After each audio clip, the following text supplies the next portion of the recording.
हाँ, तो साथियों अभी हम देखते हैं टॉर्नेडो के बारे में। उष्ण कटिबंधों में जो बहुत से वायु विक्षोभ और वायु विचलन आते हैं उसमें सबसे महत्वपूर्ण है टॉर्नेडो। टॉर्नेडो जो है ये स्पेनिश भाषा का शब्द है, स्पेनिश भाषा का शब्द है, स्पेनिश भाषा, और वहां टॉर्नाडो से बना है। टॉर्नाडो स्पेनिश भाषा के टॉर्नाडो शब्द से बना है, जिसका अर्थ होता है विनाशकारी प्रक्षेपास्त्र। विनाशकारी प्रक्षेपास्त्र यानी ऐसा बहुत ही विनाशकारी एक उपकरण के रूप में या विनाशकारी परिघटना के रूप में है जो विनाश ज्यादा करती है, इसलिए टॉर्नेडो जो है इसी का नाम टॉर्नेडो रखा गया। तो ये बहुत ही विनाशकारी है, इसमें विनाश ज्यादा होते हैं, इसमें हवाओं की गति जो होती है वो तीव्र होती है। इसका जो आकार होता है, आकार वो छलनीनुमा होता है। छलनीनुमा यानी जैसे जिस प्रकार एक चलनी होती है, ऊपर से इस प्रकार से विस्तृत और इस प्रकार से जो इसका आकार है वो होता है, जिसको फुनेल भी कहते हैं। फुनेल कहते हैं, यानी फुनेल या छलनी जो होती है उसके आकार का इसका आकार होता है। नीचे से काफी संकीर्ण होता है और इसका ऊपर शीर्ष जो होता है वो काफी विस्तृत होता है, और शीर्ष विस्तृत होने के साथ साथ यहाँ पर जो बादल होते हैं वो कपासी वर्षा बादल हैं, वो यहाँ पर पाए जाते हैं। इसका नीचे से जो व्यास होता है वो बहुत संकीर्ण है, बहुत कम क्षेत्रफल में होता है, लेकिन ये इतना विनाशकारी होता है कि जिस जगह से गुजरता है वहां सब कुछ तहस नहस कर देता है, यानी बहुत विनाशकारी तूफान के रूप में। जैसे इसकी तुलना हम ऐसे एक बम्बूलिये से कर सकते हैं। जैसे हमारे राजस्थान के रेगिस्तान में बम्बूलिया चलते हैं, कितने विनाशकारी तेज गति के साथ चलते हैं, लेकिन उसका विस्तार छोटा होता है, यानी उसका विस्तार केवल 5-10 मीटर में ही होता है। उसी प्रकार इसका विस्तार लगभग 100 मीटर तक भी हो सकता है न्यूनतम, और अधिकतम इसका विस्तार 2 किलोमीटर तक हो सकता है, 2000 मीटर तक हो सकता है। लेकिन ये जिस भाग से, जिस स्थान से गुजरते हैं वहां पर ये सब कुछ नष्ट कर देते हैं। तो ये सबसे महत्वपूर्ण जो इनमें है, ये बहुत विनाशकारी प्रक्षेपास्त्र है। इसका आकार जो है वो एक तरह से कीप आकार है, उसके रूप में होता है। जब ये सागर पर होते हैं तो एक तरह से ये इस तरह से बहुत अच्छी वर्षा करते हैं, और ये एक जल स्तंभ की भांति होते हैं।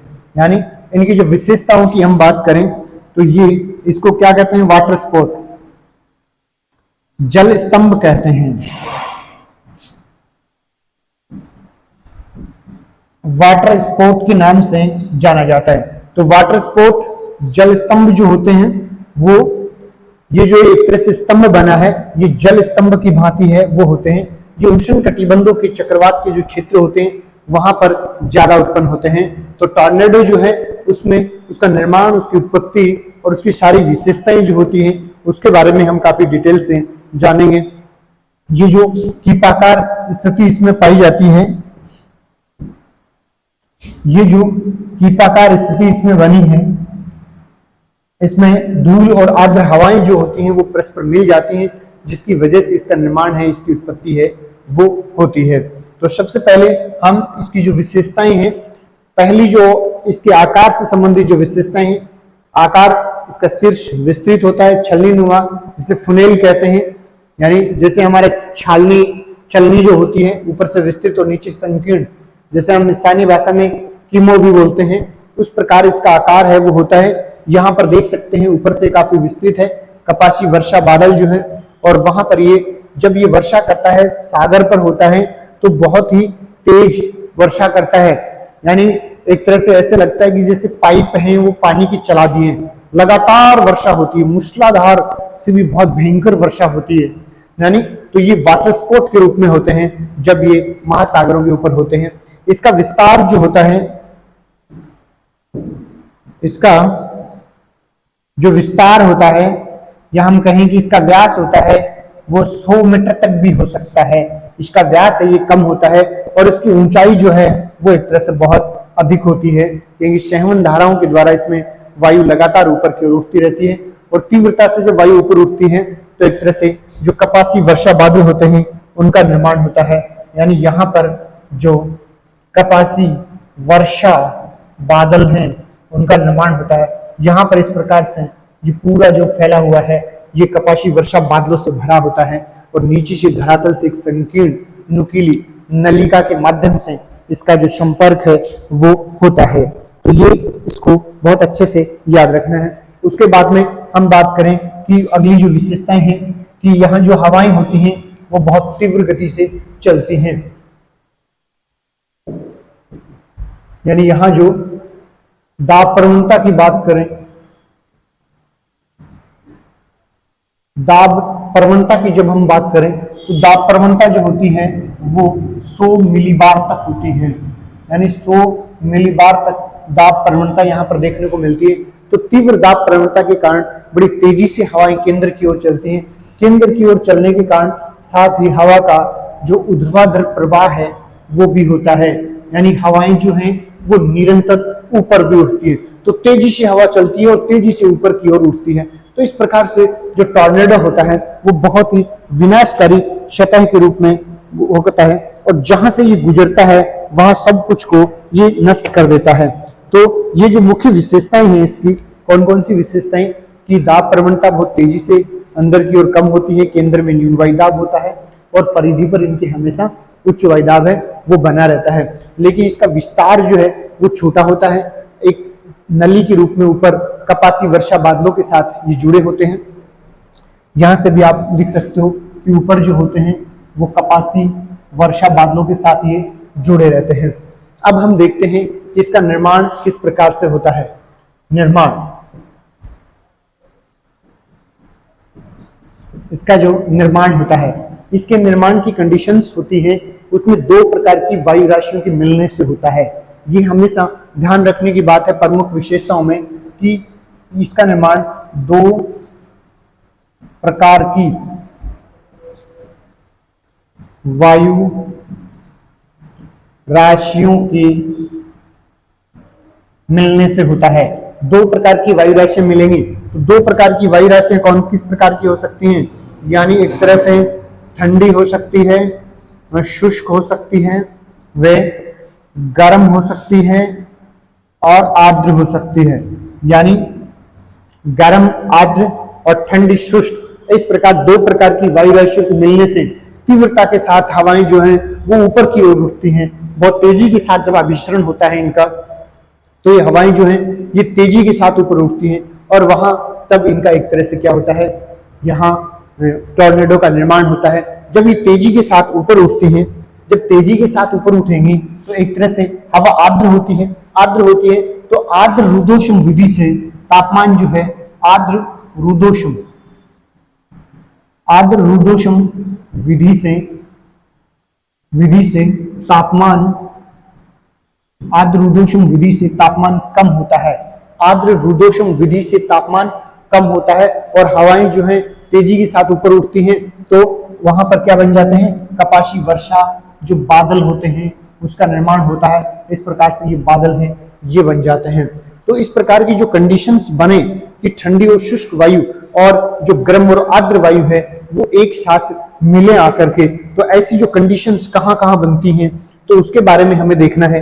तो ऐसी जो कंडीशंस बनती हैं, महान क्षेत्र, जो महान मैदान है, महान मैदान जो है वो यूएसए के क्षेत्रों में स्थित है, और वहां पर महान क्षेत्र में रोकीज पर्वत से आने वाली ठंडी और शुष्क हवाएं जो हैं, वहां पर महान मैदानों में जो हवाएं दोनों मिल जाती हैं, रोकीज पर्वत से आने वाली, रोकीज पर्वत से आने वाली कौन सी, ठंडी, और ठंडी के साथ वो होती है शुष्क।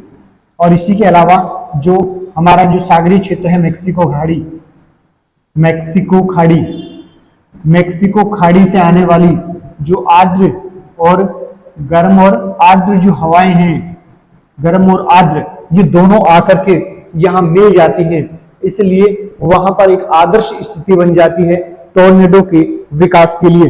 टॉर्नेडो के विकास के लिए इन दोनों के बीच में ये ठंडी और शुष्क गर्म और आर्द्र हवा के बीच में ये महान मैदान होता है, इसलिए इसको शुष्क रेखा क्षेत्र कहते हैं। यानी इसको क्या कहा जाता है? शुष्क रेखा क्षेत्र कहते हैं। तो शुष्क रेखा क्षेत्र यूएसए का महान मैदान है, जो रॉकीज पर्वत की ठंडी और शुष्क और मेक्सिको खाड़ी से आने वाली गर्म और आर्द्र हवाओं के मिलने से यहाँ पर बहुत ही अच्छे जो टॉर्नेडो के विकास की जो संभावनाएं हैं वो बन जाती हैं। और इसके अलावा जो मिसिसिपी घाटी है, मिसिसिपी घाटी, ये एक तरह से टॉर्नेडो का उत्पत्ति क्षेत्र माना जाता है। उत्पत्ति क्षेत्र, टॉर्नेडो का उत्पत्ति क्षेत्र है, मिसिसिपी घाटी को टॉर्नेडो का उत्पत्ति क्षेत्र है वो माना गया है। इसके अलावा यूएसए के जो टेक्सास, ओक्लाहोमा हैं, वहां पर सबसे ज्यादा जो एक तरह से टॉर्नेडो हैं वो आते हैं, टेक्सास और ओक्लाहोमा। राज्यों की नाम बात करें तो टेक्सास व ओक्लाहोमा, टेक्सास और ओक्लाहोमा राज्य, और ये कहां पर स्थित हैं? यूएसए के टेक्सास और टेक्लाहोमा राज्य जो हैं वहां से इस प्रकार के जो टॉर्नेडो के आदर्श उत्पत्ति क्षेत्र हैं वो बन जाते हैं। तो इस प्रकार से ये जो आदर्श स्थिति बनने के बाद ये धीरे धीरे एक तरह से टॉर्नेडो का विकास है वो हो जाता है। जब भी टॉर्नेडो है ये जो महान क्षेत्र में आता है, ये दुनिया का सबसे महत्वपूर्ण उत्पत्ति क्षेत्र है। इसको टॉर्नेडो जनन क्षेत्र के रूप में जाना जाता है। इसके अलावा जो यूएसए है ये महत्वपूर्ण केंद्र है। यदि आपसे एक ही जगह पूछें टॉर्नेडो के बारे में, तो टॉर्नेडो का जो महत्वपूर्ण क्षेत्र है वो मिसिसिपी घाटी यूएसए है। इसके अलावा ऑस्ट्रेलिया के क्षेत्रों में भी कभी कभी टॉर्नेडो हैं वो आते हैं। अब देखिए, टॉर्नेडो में तेजी के साथ हवाएं ऊपर उठती हैं। इस प्रकार से तेजी के साथ हवाएं हैं वो ऊपर उठती हैं। दो प्रकार की हवाएं मिलती हैं, वातागर भी वहां बनते हैं, और वातागर जब बनते हैं तो तेजी के साथ ये हवाएं ऊपर उठती हैं। शीत वाले क्षेत्रों में हवाएं ज्यादा नहीं उठ पाती हैं। जब ये हवा तेजी के साथ ऊपर उठती है, ये हवा इस प्रकार से तेजी के साथ ऊपर उठती है, इस प्रकार ऊपर उठती है, बहुत तेजी के साथ ऊपर उठती है। प्रारंभ में ये बहुत तेजी से ऊपर उठती हैं, लेकिन कालांतर में जैसे जैसे ऊपर उठती है, संघनन के बाद ठंडी होती रहती है। ठंडी होने के कारण ये इसकी किनारे वाले भागों से नीचे की ओर आती रहती है, नीचे की ओर आती रहती है। तो इन दोनों के बीच में, कहने का मतलब, इन दोनों के बीच में जो हवा नीचे की ओर आउटफ्लो होती है, यानी यहां से बहुत जल्दी से अभिसरण होता है और यहां से ऊपर से अपसरण भी होता है हवाओं का। यानी कोई भी जो चक्रवात है उसके ऊपर हवाओं का अपसरण होता है, चारों ओर हवाएं फैलती है और वहां से आकर के ये वापस इस तरह से जाते हैं। तो ये जो दोनों क्षेत्र हैं इनके बीच क्यों है? एक बादलों की दीवार बनेगी, यानी ये जो हवा ऊपर उठ रही है इनमें बादलों की दीवार बनेगी, जिसे मेम्टस बादल कहते हैं।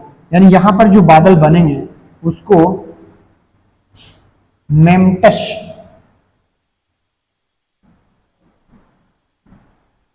बादल, मेम्टस बादल के नाम से उसको जाना जाता है। तो इस प्रकार से ये जो निर्माण प्रक्रिया होती है, तेजी से हवाएं ऊपर उठती है।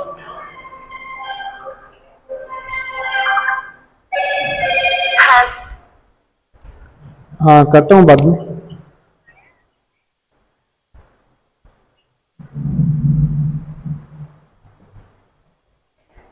तो इस प्रकार से ये जो हवाएं मिलती हैं और इसका निर्माण है वो होता है।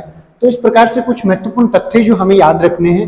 देखिए, ये एक छोटे क्षेत्र का तूफान है, एक चक्रवात है, लेकिन बहुत ही कोई विशेष प्रक्रिया नहीं पाई जाती है। कुछ तथ्य जो हैं जो हमें मोस्टली याद रखने हैं कि कौन कौन सी चीजें हमें बेसिक रूप से उसमें हम याद रखें टॉर्नेडो के बारे में।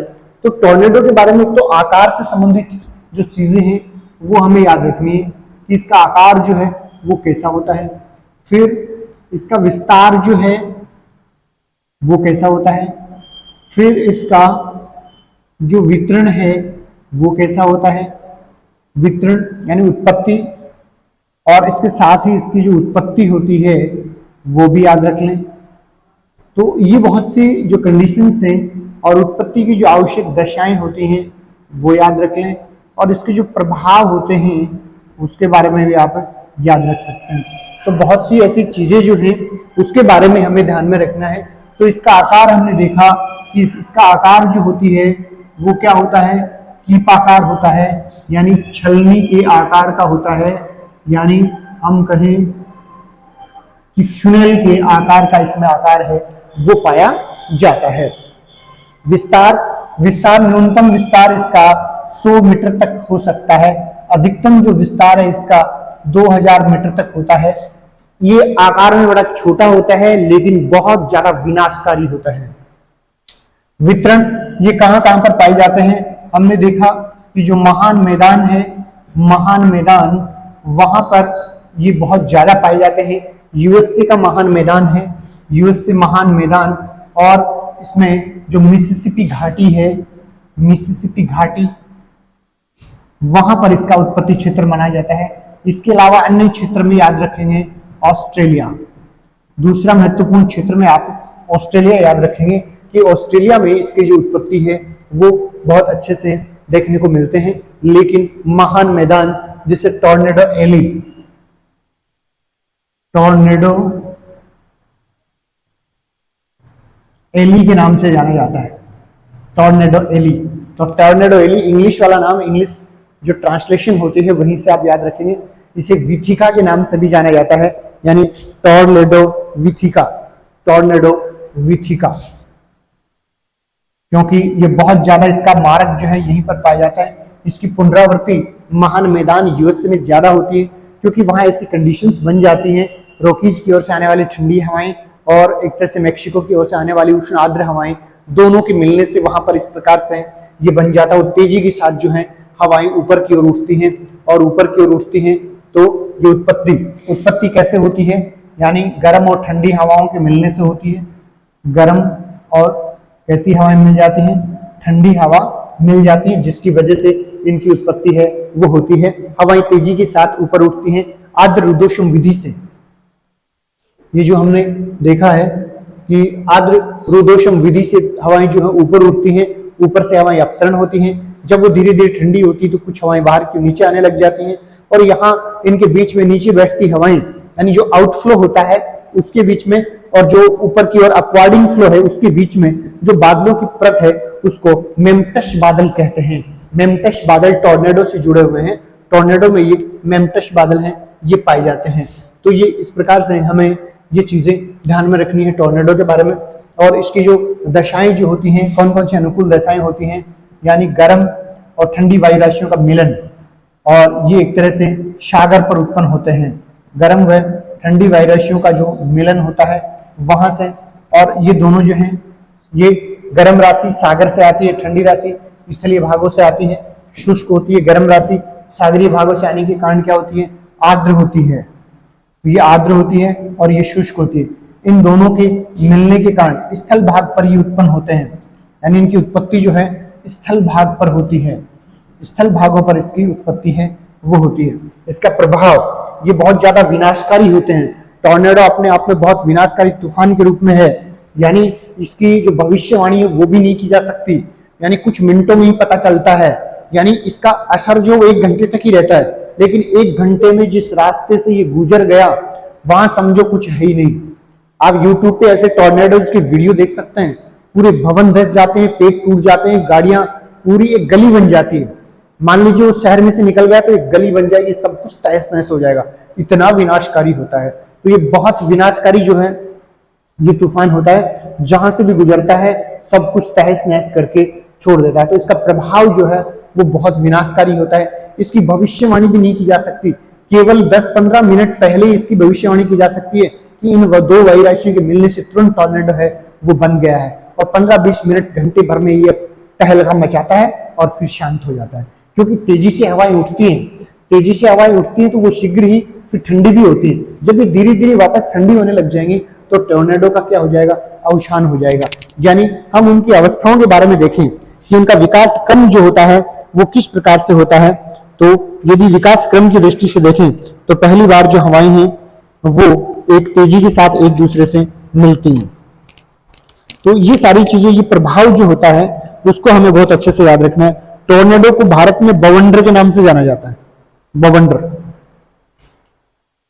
टोर्नेडो को भारत में बवंडर। तो ये अनेक छोटी छोटी चीजें हैं, इनको भी याद रखेंगे। यानी भारत में टोर्नेडो को क्या कहते हैं?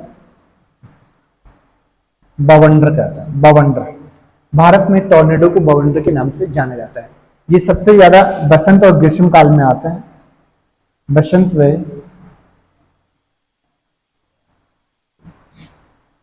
व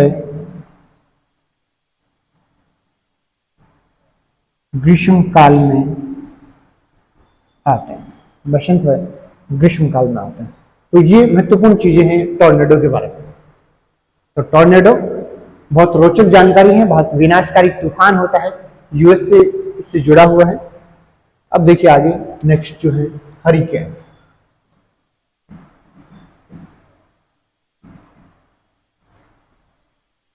ट्विटर का नाम सुना होगा आपने? ट्विटर अमेरिका जो है उसमें इसको ट्विस्टर कहते हैं। एक चीज और ऐड करोगे इसमें, हमने कहा कि स्पेनिश भाषा, तो यहां पर लिख लो कि यूएसए में इसे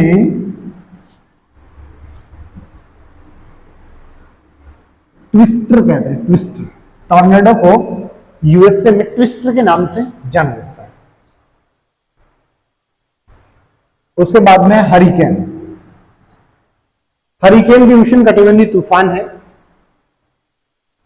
ये टॉर्नेडो जितना विनाशकारी तो नहीं है, लेकिन एक तीव्र गति से चलने वाला तूफान है। तो यहां हरिकेन और टॉर्नेडो को हम किस प्रकार से अलग करेंगे, ये थोड़ा सा विभेद है, वो भी हमें ध्यान में रखना है कि किस प्रकार से इन दोनों को अलग किया जा सकता है।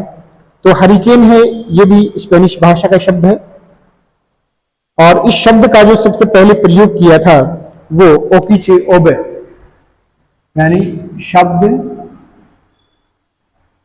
ये स्पेनिश भाषा का है, स्पेनिश भाषा, और ये शब्द सर्वप्रथम दिया था, सर्वप्रथम ओकीचे ओबे, ओकीचे ओबे द्वारा ये शब्द सबसे पहले दिया गया था। ये तीव्र गति से चलने वाला तूफान है। इसकी गति जो होती है 120 किलोमीटर प्रति घंटे की रफ्तार से, ये काफी तेज गति से चलता है। इसका जो सबसे महत्वपूर्ण उत्पत्ति केंद्र है वो मैक्सिको की खाड़ी है। मैक्सिको की खाड़ी, यानी ये हम कह सकते हैं कि कैरेबियाई सागर जो है वहां से उत्पन्न होता है। हम इस मानचित्र में भी इनको देखेंगे कि वहां से ये उत्पन्न होते हैं। मैक्सिको की खाड़ी और कैरेबियाई तटों से उत्पन्न होकर के ये एक तरह से उष्णकटिबंधीय तूफान की भांति एक तरह से पश्चिम दिशा की ओर गमन करते हैं। ये पश्चिम दिशा की ओर आते हैं। यहां हम एक छोटा सा मानचित्र है उसको भी इंसर्ट कर लेते हैं कि किस प्रकार से हाँ देखिए,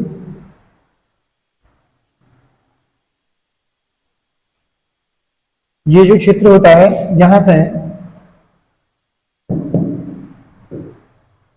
यहाँ कैरिबियन सागर, मैक्सिको की खाड़ी तटीय क्षेत्र, यहां से हरिकेन जो है ये उत्पन्न होते हैं। और सबसे पहले लैंडफॉल जो करते हैं, यानी इनका जो लैंडफॉल होता है, लैंडफॉल वो फ्लोरिडा तट पर होता है। फ्लोरिडा तट, ये जो तट है ये फ्लोरिडा है, और फ्लोरिडा तट पर इसका सबसे पहले लैंडफॉल है वो होता है। मैक्सिको खाड़ी से उत्पन्न होते हैं और ये फ्लोरिडा तट पर सबसे पहले लैंडफॉल करते हैं, और उसके बाद यूएसए के आंतरिक भागों में चले जाते हैं। क्योंकि ये जो चक्रवात होते हैं ये अगस्त से अक्टूबर सबसे ज्यादा आते हैं, यानी सबसे ज्यादा इनका टाइम जो होता है वो अगस्त से अक्टूबर के बीच में आते हैं। लेकिन इनका वृत्त रूप से इसका टाइम देखें तो 1 जून से 30 नवंबर, यानी इनके बीच में ये चक्रवात आते हैं। लेकिन सबसे ज्यादा इनकी आवर्ती अगस्त से अक्टूबर के बीच में है, वो इनकी आवर्ती सबसे ज्यादा देखने को मिलती है।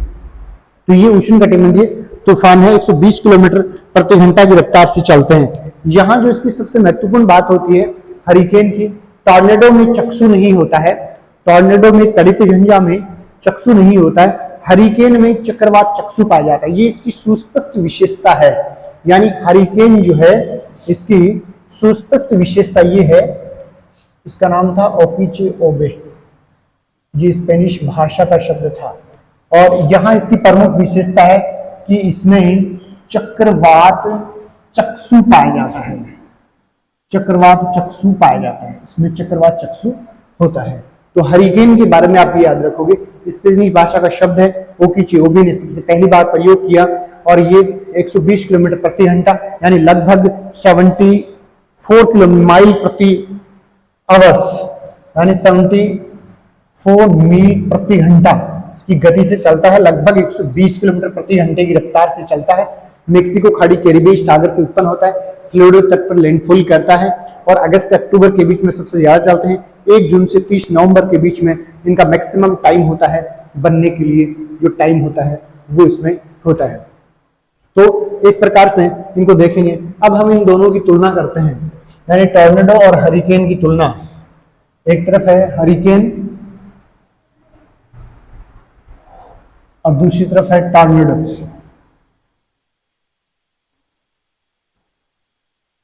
टॉर्नेडो देखिए, इनके पॉइंट्स, पॉइंट टू पॉइंट इनकी व्याख्या जो है वो हम करेंगे कि हरिकेन और टॉर्नेडो दोनों में क्या अंतर होता है। सबसे पहला अंतर ये है कि जो हरिकेन होते हैं ये उष्ण जल सतह से उत्पन्न होते हैं, उष्ण महासागरों से उत्पन्न होते हैं, सतह से उत्पन्न, यानी इनकी उत्पत्ति जो होती है वहां से होती है। टॉर्नेडो जो होते हैं ये स्थल भागों से उत्पन्न होते हैं। दूसरा, हरिकेन में एक ही वायु राशि होती है, यानी एक ही वायु राशि होती है, और यहां देखिए 2 वायु राशियां होती हैं, यानी एक ठंडी होती है और एक गर्म होती है। इसमें जो है एक वायु राशि होती है और टॉर्नेडो में 2 वायु राशि होती है, ठंडी और गर्म वायु राशि मिलती है, और यानी इसमें क्या बनता है, वाताग्र का निर्माण होता है। वाताग्र का निर्माण, टॉर्नेडो में वाताग्र का निर्माण हो सकता है, यानी होता ही होता है। उसके बाद तीसरा है चक्रवात चक्षु पाए जाते हैं। चक्रवात चक्षु उपलब्ध होते हैं, चक्षु की हमने बात की थी, चक्रवात चक्षु उपलब्ध होते हैं, और इसमें चक्रवात चक्षु नहीं पाए जाते, चक्रवात चक्षु नहीं पाए जाते। दूसरा,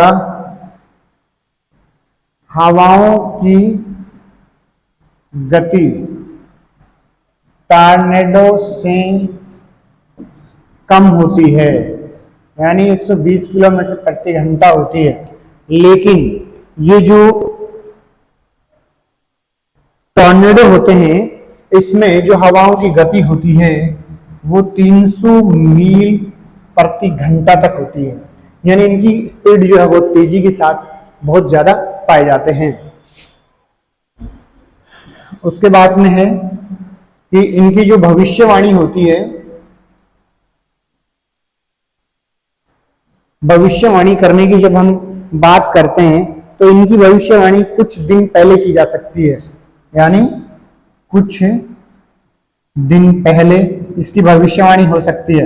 इसकी भविष्यवाणी 15 से 30 मिनट पहले ही होती है, यानी उससे पहले इसकी भविष्यवाणी नहीं की जा सकती। केवल 15 से 30 मिनट के बीच में ये पता चलता है कि अमुक क्षेत्र में टॉर्नेडो आएगा, और उसके बाद में जो व्यवस्थाएं करनी होती है वो आपको 30 मिनट का समय रहेगा। लेकिन हरिकेन की जो भविष्यवाणी है वो कुछ समय तक की जा सकती है। अब है इसकी अवधि, कि इसकी अवधि कितनी रहती है। तो इसकी जो हरिकेन की अवधि रहती है वो 3 सप्ताह की रहती है, 3 सप्ताह है, ये थोड़ा समय तक रहता है, और इसकी अवधि 1 घंटे तक रहती है, 1 घंटे या मान लीजिए 30 मिनट, यानी 30 मिनट से लेकर 1 घंटे तक की इसकी अवधि रहती है। यानी आधे से 1 घंटे में अपना पूरा काम करके निकल जाता है, सब कुछ बर्बाद करके निकल जाता है। तो इतना विनाशकारी होता है टॉर्नेडो। तो टॉर्नेडो की जो जानकारी है हमें याद रखनी है। हरिकेन और टॉर्नेडो में ये दोनों में अंतर होता है। तो ये सारी चीजें हैं, ये बहुत अच्छे से हमें याद रखनी है। और ये जो हरिकेन होता है इसके लिए एक वायु की तीव्रता मापने का स्केल होता है Saffir Simpson. Saffir Simpson, Saffir Simpson.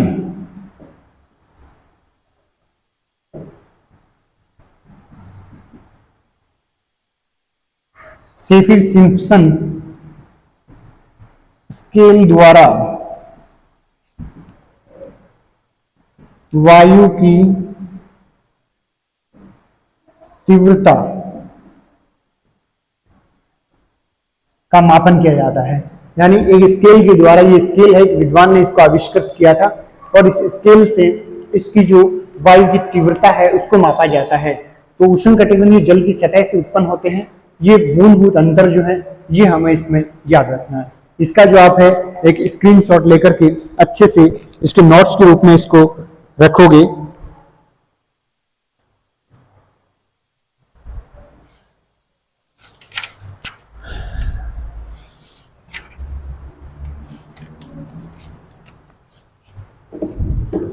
और इसके बाद में सबसे महत्वपूर्ण है,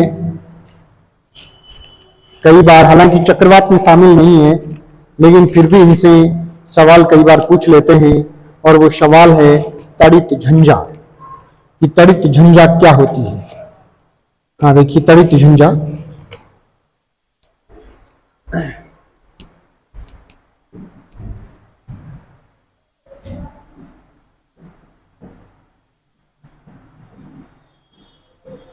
तड़ित झंझा, तड़ित क्या होती है?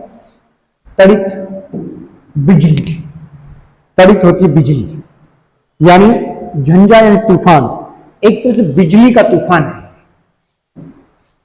एक डायग्राम भी हम ले लेते हैं, समझने में आसान रहेगी।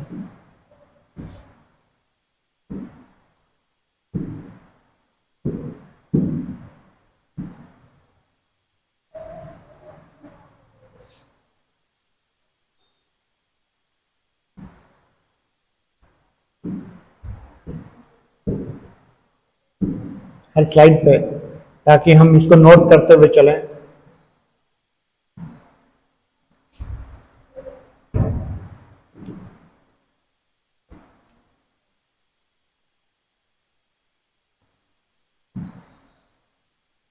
तड़ित झंझा देखिए, ये एक तरह से बिजली का तूफान है। तड़ित झंझा, दो इसमें महत्वपूर्ण चीजें हैं, उसमें याद रखेंगे। थंडर स्टॉर्म बोलते हैं इसको इंग्लिश में।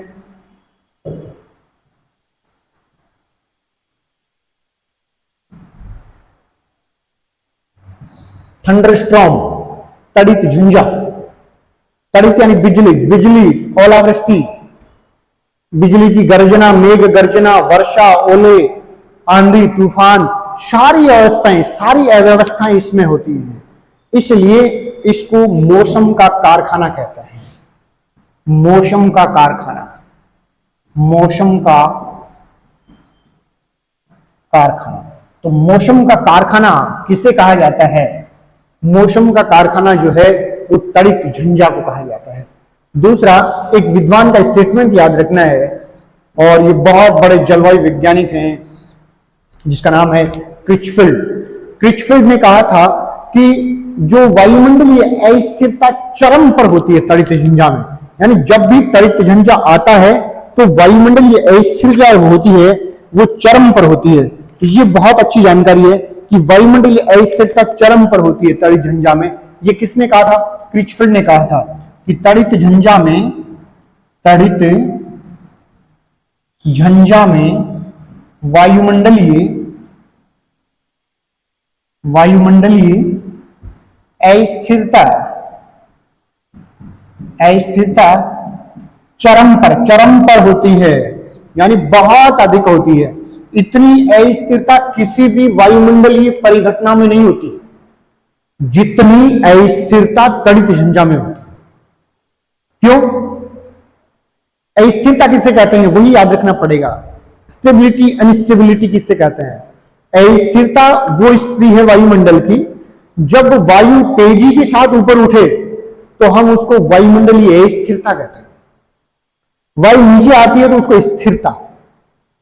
तो अस्थिरता की चरम सीमा है, इसका मतलब यहां पर हवाएं बहुत तेजी के साथ ऊपर उठते हैं, यानी प्रबल, सर्वाधिक प्रबल संवहनी धाराएं उठती हैं। यही याद रखना इसमें कि यहां पर क्या होता है, सर्वाधिक प्रबल संवहनीय धाराएं विकसित होती हैं, सर्वाधिक प्रबल संवहनी धाराएं विकसित होती हैं।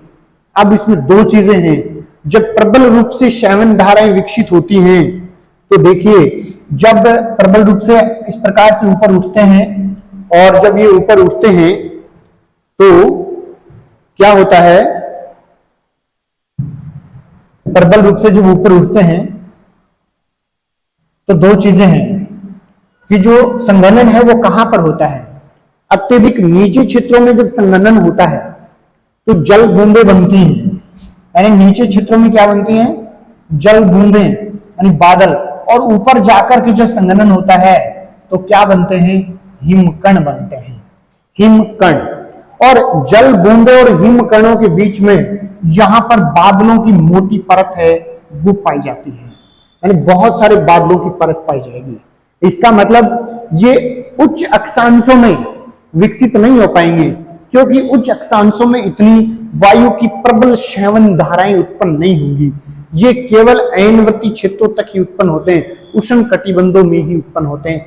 ये चक्रवात नहीं है, चक्रवात से थोड़ी अलग विचारधारा है, ये चक्रवात नहीं है, चक्रवात से थोड़ी अलग विचारधारा है, लेकिन उत्पन्न होता है उष्ण कटिबंधों में, क्योंकि शीतोष्ण कटिबंधों में इतनी प्रबल जो संवहन धाराएं हैं वो विकसित नहीं हो सकती, इसलिए ये अलग अलग प्रकार की चीजें इसमें होती हैं, यानी मेघ गर्जन भी होता है, वर्षा भी होती है, संवहन क्रिया भी होती है, ओलावृष्टि भी होती है, बिजली का चमकना भी होता है, ये सारी प्रक्रियाएं इसमें होती हैं, इसलिए इसको क्या कहते हैं, मौसम का कारखाना कहते हैं।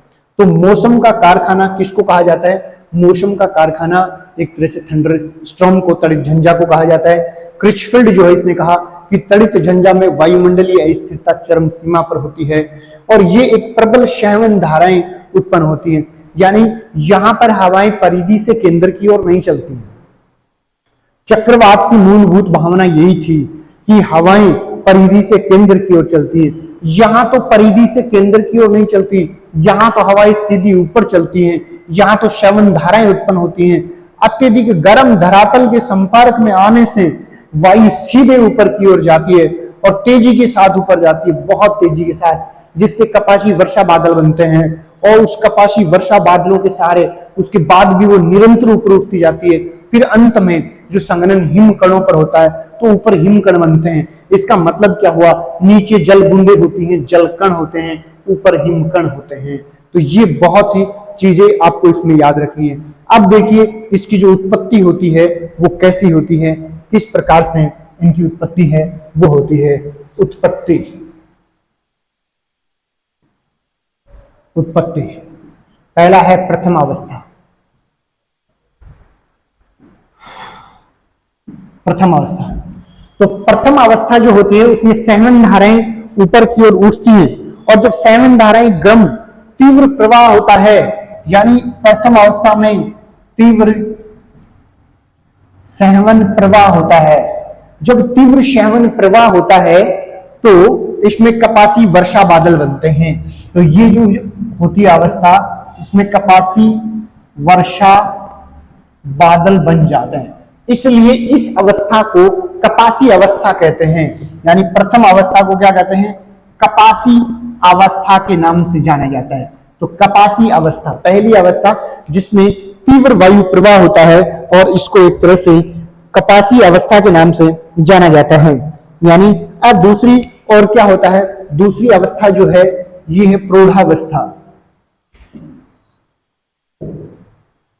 यानी द्वितीय अवस्था, द्वितीय अवस्था जिसे कहते हैं प्रौढ़ावस्था, द्वितीय अवस्था, प्रौढ़ावस्था। इसमें वायु धारा जो प्रबल ऊपर की ओर उठती है, अब धीरे धीरे उसमें अपसरण प्रारंभ हो गया, अपसरण प्रारंभ हो गया और वो एक तरह से ठंडी होकर के नीचे की ओर आने लग गई। यानी जो वायु धारा प्रबल वायु तरंग के रूप में ऊपर उठ रही थी, ऊपर उठ रही थी, वो ठंडी होकर के धीरे धीरे साइडों से यानी आउटफ्लो होकर के बाहर की ओर आकर के नीचे आने लग गई है, धीरे धीरे ठंडी होने लग गई है। अब भी वर्षा जारी है, ये मेच्योर स्टेज में है, तेजी से आ रही है और तेजी से बाहर की ओर नीचे भी आ रही है, ये मेच्योर स्टेज है। उसके बाद में तीसरी जो अवस्था है विलीन अवस्था है। इस समय पूरी वायु जो होती है वो ठंडी हो जाती है, यानी पूरी वायु जो है, तीसरी अवस्था विलीन अवस्था,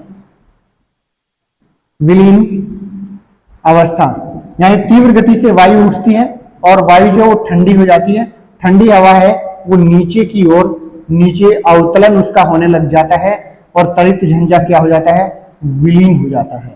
तो अंत में जब पूरी हवा ठंडी हो जाती है, क्योंकि जो ठंडी हवा है वही नीचे अवतरित होने लग जाती है, भारी हो जाती है और मौसम की जो अस्थिरता है वो समाप्त हो जाती है। जब हवा गर्म होती है तभी उसमें एक तरह में अस्थिरता है वो आती है। अब है उत्पत्ति, इसकी उत्पत्ति है वो कैसे होती है।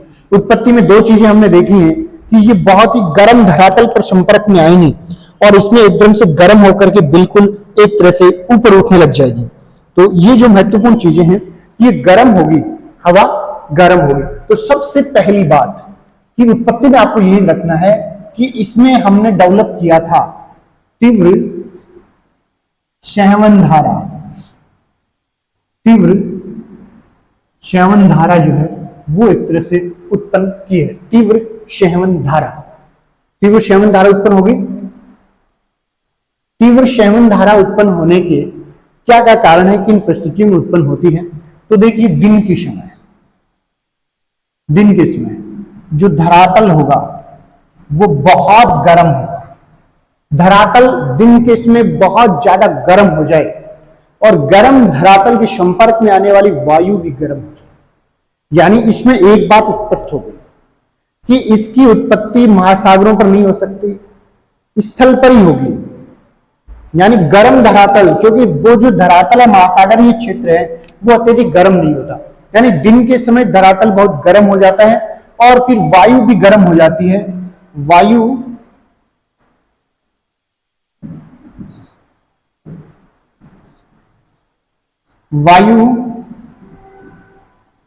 धरातल के संपर्क में आने से गर्म होकर तीव्र श्रवण धारा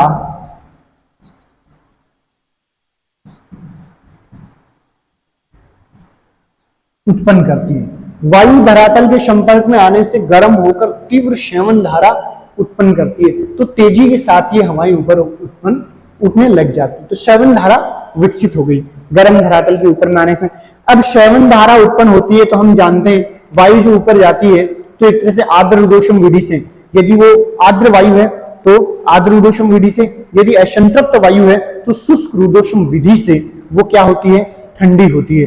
तो जब ये हवा ऊपर जाएगी और ऊपर ठंडी होने लग जाएगी और फिर उसमें जो दूसरी स्टेज हम उसमें माने कि उसमें क्या होगा, धीरे धीरे संघनन होगा। यदि संघनन नीचे के भागों में शीघ्रता से हो जाता है, जल बूंदों में हो जाता है, तो यह क्या होता है, मेघतल कहते हैं उसको।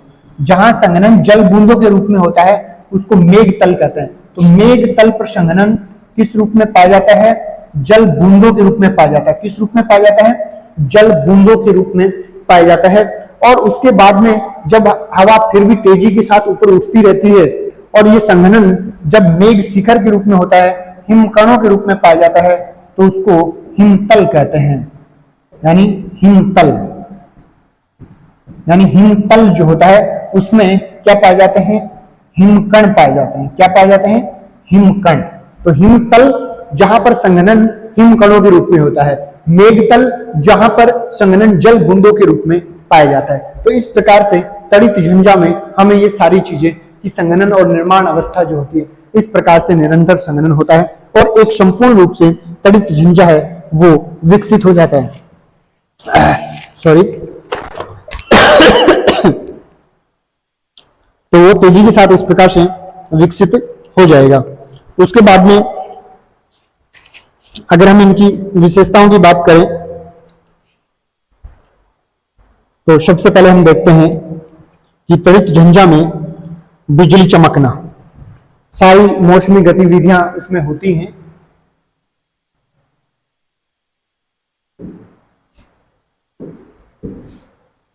तड़ित झंझा, इस डायग्राम से भी जो हमारा डायग्राम है इससे भी आप देख रहे हैं कि बिजली की जो चमक है, बिजली चमकने की वजह से तो तड़ित झंझा में बिजली चमकना, वे कौन कौन सी गतिविधियां उसमें होती हैं?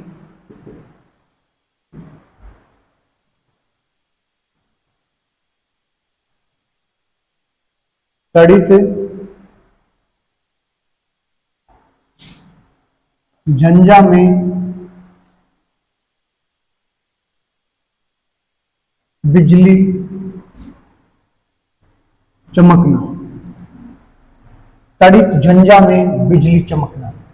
तो तड़ित झंझा जो होती है उसमें बिजली चमकने की जो प्रक्रियाएं होती हैं उसके बारे में हम थोड़ा सा देखेंगे। तो देखिए, जो भी जलबूंदें होती हैं, बादल बनते हैं, तो सबसे पहले जो निचले भाग होते हैं, जिस प्रकार से बादलों का निर्माण होता है, देखिए इस प्रकार से बादल बन रहे हैं, इस प्रकार बादल बन रहे हैं। तो बादल के जो निचले भाग होते हैं उसमें ऋणात्मक आवेश पाए जाते हैं, यानी ऋणात्मक आवेश होते हैं, और ऊपरी भाग जो होते हैं उसमें धनात्मक आवेश होते हैं, धनात्मक आवेश। एक चीज तो याद रखनी है, ये जो है ये बादल है, यानी बादल जो है उसके निचले भागों में ऋणात्मक आवेश होते हैं और बादल जो है उसके ऊपरी भागों में ऋणात्मक आवेश होते हैं। और इसी प्रकार यदि हम जल बूंदों की बात करें, मान लीजिए जल बूंद है, जल बूंद, उसके केंद्र में उसके जो केंद्रीय भाग है, आंतरिक भाग है, उसमें धन आवेश होते हैं, यानी एक तरह से धनात्मक आवेश पाए जाते हैं, और उसके जो बाहरी भाग हैं, किनारों के भाग हैं, उसमें ऋणात्मक आवेश होते हैं, ऋणात्मक आवेश हैं वो पाए जाते हैं। तो वायुमंडल के अंदर जब भी इन धन आवेश और ऋण आवेश जो हैं इसमें टकराहट होती है तो एक तरह से क्या होती है, बिजली उत्पन्न होती है। जब तड़ित झंझा में जल बूंदे एक दूसरे से मिलती रहते हैं और उससे उसका आकार जो है वो बड़ा होता रहता है, तो ये इस प्रकार से विभव जो है, बिजली जो है वो उसमें बनती रहती है और एक तरह से बिजली का चमकना जो है वो उसमें जारी रहता है। जब ये आकार इनका भिन्न भिन्न होता है, यानी जब ये जल बूंदे हैं ये समान आकार में टूटती है, यानी जल बूंद समान आकार में टूटने पर आवेश जो हैं वो तटस्थ रहते हैं, आवेश जो है वो क्या रहते हैं, तटस्थ होते हैं। आवेश तटस्थ समान आकार में टूटने पर, जब ये असमान आकार में टूट जाती है तब एक में ऋण आवेश और एक में धन आवेश है वो पाए जाते हैं, जिसकी वजह से उच्च विभव है वो प्राप्त होता है और एक तरह से क्या होता है, बिजली है वो चमकने लग जाती है। तो जब असमान आकार में बूंदी टूटती है तब बिजली चमकती है। तो सबसे पहले मूल कारण हुआ कि असमान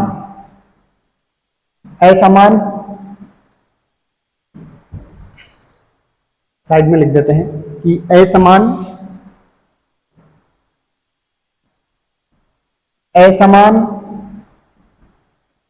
आकार में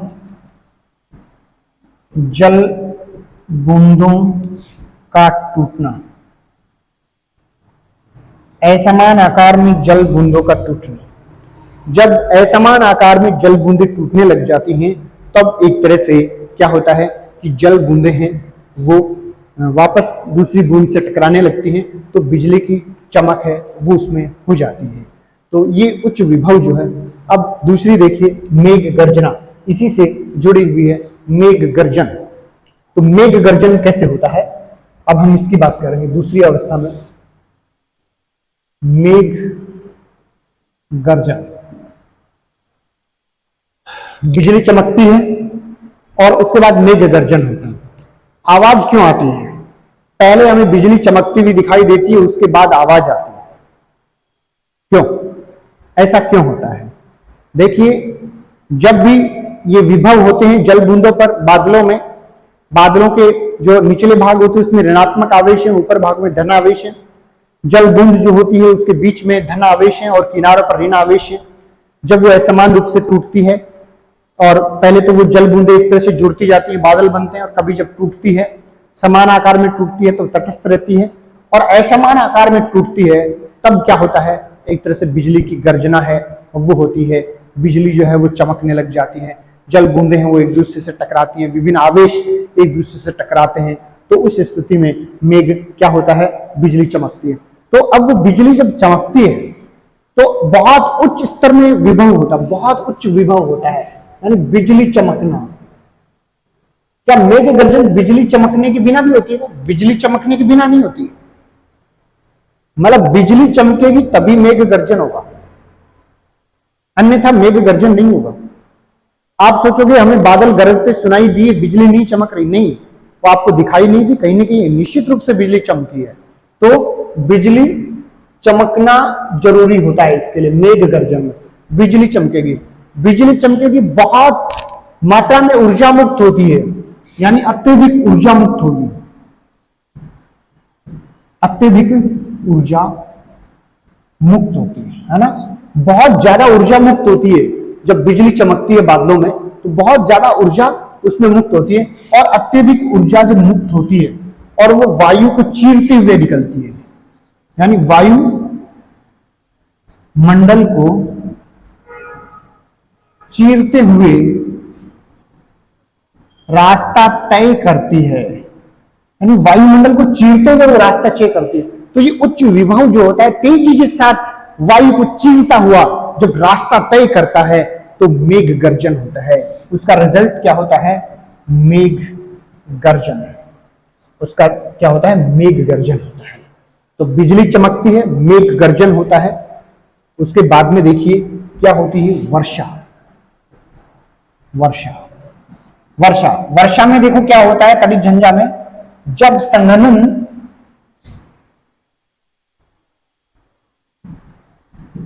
जल बूंदों के रूप में होता है, संघनन किस रूप में होता है? जल बूंदों के रूप में होता है, तो बहुत तीव्र, यानी तीव्र भयंकर वर्षा होती है और बड़ी बूंदों के रूप में होती है।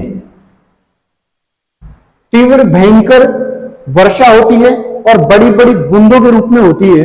तो ये जो तीव्र भयंकर वर्षा होती है, लेकिन एक और इसमें विशेष बात याद रखना है, जो बादल बनते हैं वो इसमें कौन सी बादल बनते हैं? कपासी वर्षा। सहवन क्रियाओं से बहुत बार आपने सुना है, चक्रवात में, तूफान में तेजी से हवा जब ऊपर उठती है उस समय क्या बनते हैं? कपासी वर्षा बादल ही बनते हैं। लेकिन ये वर्षा जो होती है अल्पकालिक होती है, थोड़े समय के लिए होती है और सीमित क्षेत्र में होता है, यानी एरिया भी कम है और टाइम भी कम होता है इसका, लंबे समय तक नहीं होती है, कम समय के लिए होती है, छोटे क्षेत्र में होती है, लेकिन भयंकर होती है, मूसलाधार से भी भयंकर होती है, मूसलाधार से भी तेज होती है, ये मान लो बहुत भयंकर वर्षा उस समय होती है। उसके बाद में ओलावृष्टि। ओलावृष्टि तड़ित झंझा होता है, उसमें ओलावृष्टि भी होती है। ओलावृष्टि,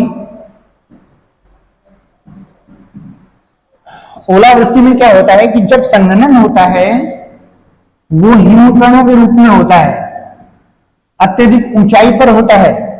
अत्यधिक ऊंचाई पर जब संघनन होता है, संघनन अत्यधिक ऊंचाई पर होता है, तो अत्यधिक ऊंचाई पर होने के कारण उसमें क्या बनेंगे? हिमकण बनेंगे, और हिमकणों के बनने से जो अत्यधिक हिमकण हो जाते हैं उसकी वजह से वो क्या होती है? ओलावृष्टि होती है। तो इस प्रकार जो ये तड़ित झंझा होता है इसमें मेघ गर्जन, बिजली चमकना, वर्षा, ओलावृष्टि, भयंकर वर्षा, आंधी तूफान सब चलते हैं, तीव्र प्रबल वायु प्रवाह ऊपर की ओर चलता है। तो ये होता है तड़ित झंझा। तड़ित झंझा है ये, इसकी जो उत्पत्ति क्षेत्रों की हम बात करें, उत्पत्ति ये जो है शीतोष्ण कटिबंधों में उत्पन्न नहीं हो सकता क्योंकि वहां तीव्र वायु प्रबल है, वो नहीं पाया जाता। उष्ण कटिबंध, उष्ण कटिबंधों में स्थित होता है, भूमध्य रेखा पर नहीं होता है। अयनवर्ती क्षेत्रों तक ये विशेष रूप से झंझा है ये उत्पन्न होते हैं। तो इस प्रकार से बहुत अच्छे से आपको नोट्स बनाने हैं। Thank you.